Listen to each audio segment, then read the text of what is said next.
जो Sandmeyer reaction है aliphatic और एरोमेटिक एमाइन के साथ जब NaNO2 प्लस HX के साथ रिएक्शन होगा इन presence of 0 to 5 degree Celsius में, तब X जो है वो Cl और Br भी हो सकता है। जो बेंजीन डायज़ोनियम हैलाइड बनेगा N2X बेंजीन के साथ लाएगा। जब CuCN इसके साथ रिएक्शन करेगा तब बेंजीन में Cl ऐड होगा और जो N2 वह गैस होके निकल जाएगा। और जो ये 2025 में भी और 2010 में भी क्वेश्चन आया हुआ है जो ये वाला, जब Cu2X2 के साथ रिएक्शन होगा तब हेलोबेंजीन बनेगा और N2 निकल जाएगा गैस होके, और Ki जब शेक करेंगे बेंजीन डायज़ोनियम हैलाइड के साथ तो बेंजीन के साथ आयोडीन लाएगा और N2 निकल जाएगा। जो फिंकलस्टीन रिएक्शन है वो Ku सिंथेसाइज करते हैं एल्काइल आयोडाइड सिंथेसाइज करने के लिए। जो एल्काइल हैलाइड जब RX when react with sodium iodide के साथ इन presence of dry acetone SN2 mechanism show करेगा। और जो Ri प्लस NaX PPT होगा और एल्काइल आयोडाइड बनेगा। और जो स्वर्ट्ज रिएक्शन है फिंकलस्टीन में, याद रखना फिंकलस्टीन में आयोडाइड सिंथेसिस करते हैं और जो स्वर्ट्ज रिएक्शन में उसमें फ्लोराइड सिंथेसाइज करता है मिथाइल फ्लोराइड। जो C3Br जो इस रिएजेंट स्वार्थ रिएजेंट के साथ रिएक्ट करेंगे, ये सब स्वार्थ रिएजेंट है, उसके तब C3F बनेगा और AgBr बनेगा। जो यह फ्रीएन 12 है हेलो एल्किन में NCERT लास्ट पेज में है। जो CCl4 स्वार्थ रिएजेंट के साथ रिएक्ट करेंगे तब CCl2F2 बनेगा, उसको बोलते हैं फ्रीएन 12। ग्रिग्नर रिएजेंट जो ग्रिग्नर रिएजेंट है जो C3CH2Br प्लस Mg और ड्राई ईथर तो C3CH2MgBr बनेगा।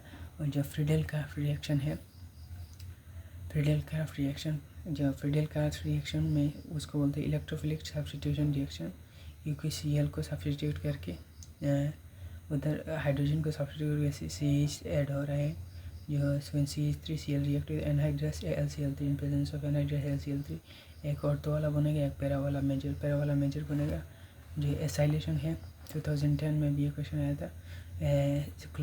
जो क्लोरोबेंजीन के साथ जब एसाइल ग्रुप ऐड होगा, एरोमेटिक और एलिफेटिक एसाइल ग्रुप ऐड होगा तो इन प्रेजेंस ऑफ एनहाइड्रस AlCl तो एक मेजर वाला पैरा वाला बनेगा मेजर और ऑर्थो वाला माइनर। तो जो ओर्स रिएक्शन है ये ओर्स 2010 में आया। when 2 molecule of RX react with 2 molecule of Na in presence of dry ether तो then RR plus 2 NaX is formed। फैटिक reaction में जो एरोमेटिक होता है ओर्स रिएक्शन में एलिफेटिक, ड्राई ईथर के साथ रिएक्शन होगा तो एरोमेटिक बनेगा। जो ओर्स फैटिक दोनों मिला के बनता है, एक एरोमेटिक और एक aliphatic in plus 2 molecule of sodium in presence of dry ether, तब ये बनेगा एक एलिफेटिक और एरोमेटिक मिलकर ट्वाइस NaX बनेगा। जो बोरोडिन हांस डाई का रिएक्शन जो है वो NCERT में नाम लिखा नहीं है, सिर्फ रिएक्शन दिया हुआ है। COOAg plus X2 halogen group Cl2 और Br2 कोई भी ऐड होगा इन प्रेजेंस ऑफ CCl4 और हीट करेंगे तब CO2 निकल जाएगा हीट करने के बाद और AgAX PPT रहेगा और एल्काइल हैलाइड बनेगा। और जो डार्जिन मेथड है वो NCERT में बहुत इंपॉर्टेंट, ये प्रीवियस ईयर में आया हुआ क्वेश्चन है। Darzens method best for preparation of alkyl chloride methyl chloride alkyl chloride भी। जब एल्कोहल जब SOCl2 के साथ रिएक्ट होगा तब RCl बनेगा और HCl उड़ जाएगा, SO2 भी उड़ जाएगा। और बाद वाला क्वेश्चन जो अल्कोहल और फिनॉल ईथर चैप्टर से जो ल्यूकास टेस्ट है पहली बार जो ये 1988 में आया क्वेश्चन है। कॉन्सेंट्रेटेड ल्यूकास रिएजेंट किसको बोलते हैं? कॉन्सेंट्रेटेड HCl प्लस ZnCl2 को। जो 1 डिग्री अल्कोहल है वो टार्बिडिटी नहीं देता, जो 2 डिग्री अल्कोहल और 2-3 मिनट में दे देता है, और जो 3 डिग्री अल्कोहल है इमीडिएटली दे देता है। जो कोल्ड रिएक्शन है वह फिनॉल रिएक्ट विथ NaOH तो यह सोडियम सॉल्ट देगा ONA in presence of CO2 plus H positive तो 2 हाइड्रोक्सी बेंजोइक एसिड बनेगा और उसको बोलते हैं सैलिसाइलिक एसिड। इंपॉर्टेंट है। जो राइमार्टियन में रिएक्शन 2010 में आया, 89, 88, 2002 हर जगह में आता है ये क्वेश्चन, बहुत इंपॉर्टेंट है।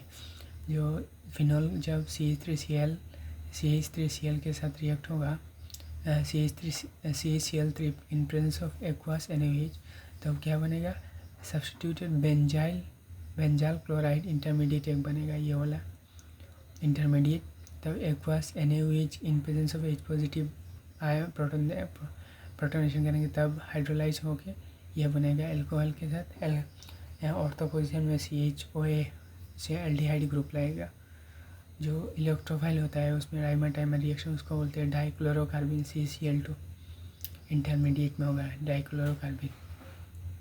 जो विलियमसन सिंथेसिस SN2 रिएक्शन होता है, जो न्यूक्लियोफिलिक सब्स्टिट्यूशन रिएक्शन 1 डिग्री और 2 डिग्री के लिए होता है। जो सोडियम सॉल्ट ऑफ ईथर लगेगा RO नेगेटिव Na पॉजिटिव, तो ROR डैश प्लस O ये वाला R, और जो ईथर का है ये ग्रुप लगेगा इधर प्लस NaX, और 3 डिग्री वाला जो R है वो एल्काइल के साथ रिएक्शन करेगा, तो डिमिनेशन रिएक्शन ये एल्कीन बनेगा। ये वाला एलिमिनेशन रिएक्शन करेगा, एलिमिनेशन रिएक्शन इधर से सब न्यूक्लियोफिलिक सब्स्टिट्यूशन रिएक्शन, और 3 डिग्री होगा तो विलियमसन ईथर सिंथेसिस में जो 3 डिग्री में जो एलिमिनेशन रिएक्शन शो करता है। और बाद वाला जो ये वाला क्वेश्चन एल्डिहाइड और कीटोन कार्बोक्सिलिक एसिड का जो चैप्टर है उसमें पहले आया रोजनमैन रिडक्शन रिएक्शन।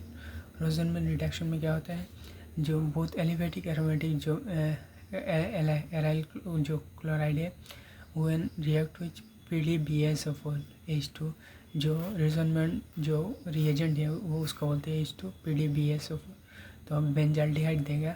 और जो स्टीफन रिएक्शन है वो RCN जब स्टीफन रिएक्शन का जो रिएजेंट है source of hydrogen SnCl2 plus HCl ये रिएजेंट है, उसमें जब रिएक्ट करेंगे तब RCH डबल बॉन्ड NH रहेगा, और 2 वाटर देने के बाद एक एल्डिहाइड बेंजाल्डिहाइड, और जो एरोमेटिक होगा तो बेंजाल्डिहाइड बनेगा, एलिफेटिक होगा तो ये बनेगा प्लस NH3 निकल जाएगा। बाद वाला एटार्ड रिएक्शन 1996 में आया। एटार्ड रिएक्शन इम्पोर्टेंट है, इस बार नेमिंग रिएक्शन कम आया, फिर 2025 में भी ज़्यादा इम्पोर्टेंट है। एटार्ड रिएक्शन जो है वो मिथाइल बेंजीन के साथ जब क्रोमाइल क्लोराइड रिएक्ट होगा CrO2Cl2 chromyl chloride in presence of CH2, तो क्रोमियम कॉम्प्लेक्स एक बनाएगा CHO CrOHCl2 twice. When hydrolysis होगा तो बेंजाल्डिहाइड बनेगा। जो गेटरमैन रिएक्शन है, गेटरमैन कॉच रिएक्शन, याद रखनी एक गेटरमैन कॉच रिएक्शन है और एक गेटरमैन रिएक्शन है। जो गेटरमैन कॉच रिएक्शन है उसमें कौन सा रिएजेंट रहता है, CO plus HCl, CO plus HCl के ये बनाएगा, और इन presence of anhydrous AlCl3 CuCl2 जब इसके साथ रिएक्ट होगा तो बेंजाल्डिहाइड बनेगा। तो और एक रिएक्शन है जो जोन्स रिएजेंट है, उसको बोलते हैं जोन्स रिएजेंट। जो CH3 अल्कोहल जब रिएक्ट होगा Jones reagent ACrO3 H2SO4 Jones reagent, तब ये वाला कार्बोक्सिलिक एसिड बनाएगा। जो बाद में क्लीमंसन reduction it can also oxidize alcohol to aromatic alkyl halide। जो कौन सा ये अल्कोहल भी ऑक्सीडाइज कर सकता है, अल्कोहल को ऑक्सीडाइज करके एरोमेटिक अल्काइल हाइडाइड बना सकता है, जैसे ZnHG in presence of concentrated HCl। ये क्लीमंसन रिएजेंट है। एल्डिहाइड और कीटोन जो है 2007 में भी यह क्वेश्चन है, एल्डिहाइड और कीटोन जब रिएक्ट होगा तो एल्कीन बनेगा। जो वुल्फ किस्ना रिडक्शन उसमें N2H4 प्लस और OH negative good for aldehyde and ketone ये बनाने एल्डिहाइड कीटोन बनाने के लिए वुल्फ किस्ना बेस्ट रिएक्शन होता है। जो एल्डिहाइड और कीटोन जब N2H4 के साथ रिएक्ट करेंगे वाटर निकल जाएगा। बाद में जब ethylene glycol in presence of ethylene glycol के OH के साथ रिएक्ट करके हीट करेंगे तब इथेन बनेगा, जो एल्कीन बनेगा और N2 गैस निकल जाएगा। जो बाद वाला होता है टोलेंस टेस्ट। जो टॉलरेंस टेस्ट है, टॉलरेंस टेस्ट वो positive for aliphatic and aromatic aldehyde और निगेटिव में कीटोन में शो नहीं करता है, टॉलरेंस रिएजेंट नहीं दिखाता है, सिर्फ एलिफेटिक और एरोमेटिक में एल्डिहाइड में टॉलरेंस टेस्ट दिखाता है। जैसे RCHO plus 2 AgNH3 2 positive plus 3 OH negative, और इसमें क्या दिया है RCO नेगेटिव कार्बोक्सिलिक एसिड बनाया 2 Ag plus 2 ice water plus 4 NH3, वो उसको बोलते हैं silver mirror test. Silver mirror test जो फेलिंग टेस्ट है 2024 में ये क्वेश्चन आया था। फेलिंग सॉल्यूशन ए में क्या है, एक्वस CuSO4 क्या है, फेलिंग सॉल्यूशन ए, फेलिंग सॉल्यूशन बी और फेलिंग सॉल्यूशन अलग अलग दिया था ऑप्शन में, ये क्वेश्चन था। ये देखो देखते हैं हमारा question. Fehling solution A is aqueous sodium citrate, aqueous copper sulphate, alkaline copper sulphate, alkaline sodium solution of sodium potassium tartrate. जो फेलिंग सॉल्यूशन ए क्या है, Fehling aqueous copper sulphate solution 2024 में आया, 2012 में भी आया था ये क्वेश्चन। टॉलरेंस टेस्ट कौन कौन शो करता है, कौन कौन नहीं शो करता। जैसे जो टर्मिनल एल्काइन होता है वो Tollens test, Tollens reagent, Fehling reagent दोनों शो पॉजिटिव टेस्ट दिखाता है। जो नॉन टर्मिनल होता है उसमें दोनों निगेटिव शो करता है। नॉन टर्मिनल वाला एल्काइन टॉलरेंस टेस्ट भी और फेलिंग टेस्ट भी नहीं दिखाता है।